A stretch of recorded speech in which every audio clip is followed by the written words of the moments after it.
Aerodrome's native token called AERO going to the price of $25 during this bull run wouldn't surprise me whatsoever. Now, of course, nothing I say is financial advice nor a guarantee, but why is that?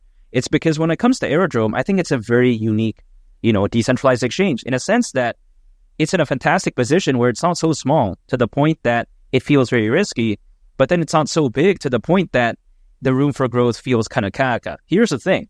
Aerodrome, it's big enough, but then it's small enough to a sense, right? Because the community is still very passionate, very dedicated. Also on top of that, AERO is listed in many exchanges, so exposure is fantastic, but it's not like this dinosaur, like a Uniswap, if that makes sense. Because think about this, right? AERO going to the price of $25. That right there is around a 23x from here. So it's not bad. Now, granted, are there other like decentralized exchanges out there where let's say their native token can do like maybe a 50x, like an 80x during this bull run? I think so, hypothetically. Now, of course, the risk is probably a lot higher because they're usually very low in market cap. They're kind of not battle tested yet, if that makes sense. But when it comes to AERO, it's kind of been through that, right? It's been through the low market cap, so to speak. It's kind of been through all the times when people were kind of panic selling, all this type of stuff. Even though AERO, I would argue, could do a lot better in terms of price, but still, I would say that it's still holding pretty strong. So that's what I really like about it. It's not so risky again, but it's not so big where the room for growth isn't really there. Not to mention, going to the price of $25, market cap wouldn't be that bad. Considering current circulating supply would be around $17 billion. Keep in mind, we've seen Uni, right, the native token of Uniswap, reach around $22.5 billion in market cap back in 2021. So when it comes to AERO, I'm not saying it has to defeat Uni, but again, just reaching somewhat a glimpse of that in a sense, like almost reaching it, it's already very fantastic. Now, here's the thing. When it comes to Aerodrome, after all, it's a decentralized exchange on the base network. And the thing is, when it comes to Aerodrome, what I'm banking on is that the base network gains a lot of attention and then Aerodrome does go along with the ride. Because just think about this, right? You take a look at, for instance, many decentralized exchanges on Solana, they grew along with the ride once Solana popped off. Also, when it comes to Avalanche, you, for instance, take a look at Trader Joe. Also, you take a look at many decentralized exchanges on Ethereum, right? There's so many, literally. But even besides that point, they grew along with the ride. So that's what I'm banking on. And when it comes to the base network, I don't see why it won't do well because, after all, it is Coinbase's Layer 2 network. And as we all know, right, a high tide raises all ships. So once that FOMO, that attention really does jump back in, or should I say really comes in a massive way when it comes to the base network, could you imagine what happens to a lot of the projects? I'm not talking only just Aerodrome. I'm talking about meme coins like Brent, like Toshi, right? I mean, we could only imagine what happens, right? It could very well go along with the ride. So it's really just a matter of time. Now, I don't see why the base network won't have a lot of attention because, again, it is Coinbase's Layer 2 network, so that's impressive.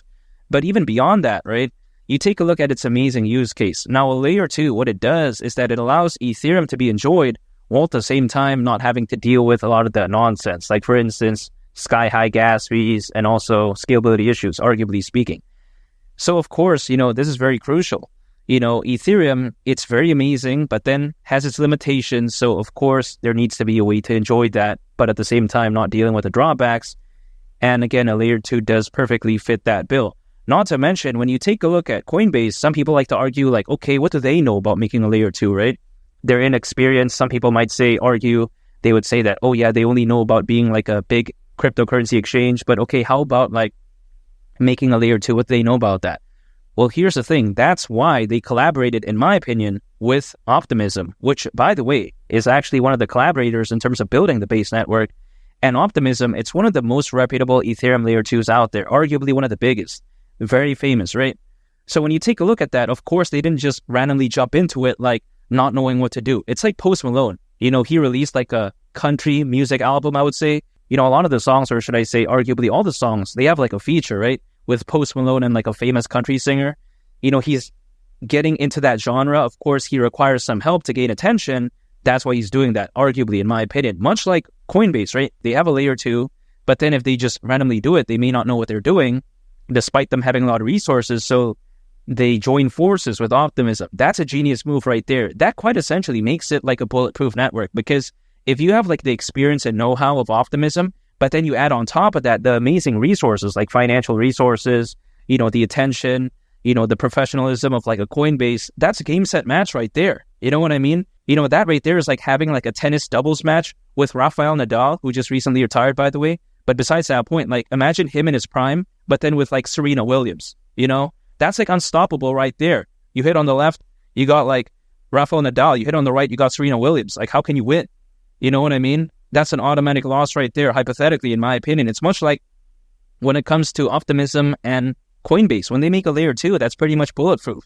Now, I'm not saying that it's automatically going to be a success. There's no guarantees. After all, I don't have a crystal ball where I can just look into it and be like, yeah, things are going to pump this, they're going to do this. No, I can't do that. But I can only speculate, right? And when I take a look at Coinbase, when I take a look at Optimism, when I take a look at a decentralized exchange like Aerodrome on the Base network, I would only assume that it does do well.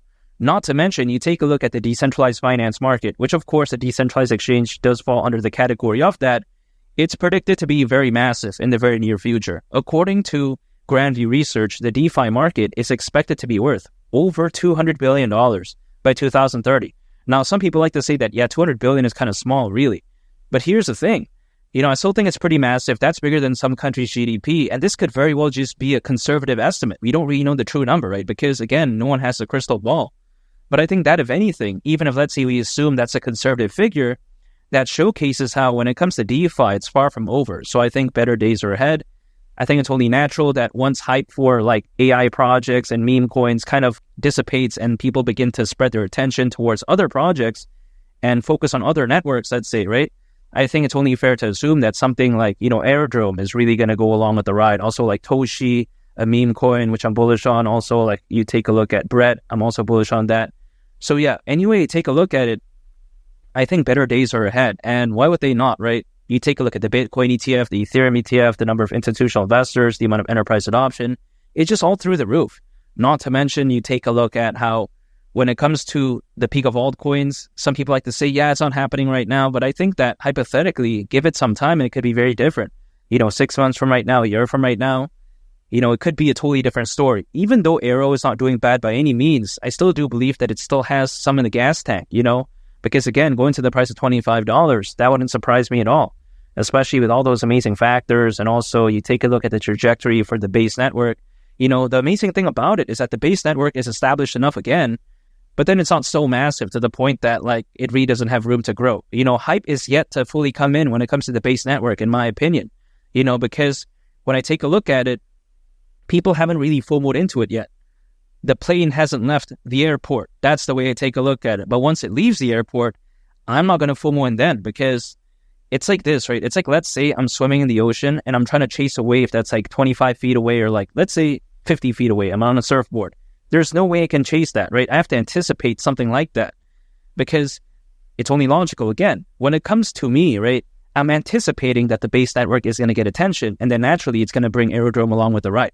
Now, again, only time will tell, but I believe that hypothetically it could do well because Aerodrome is one of the most established projects on the Base network, and the Base network, again, is this like somewhat proven product, so to speak, but it hasn't really gained that attention yet.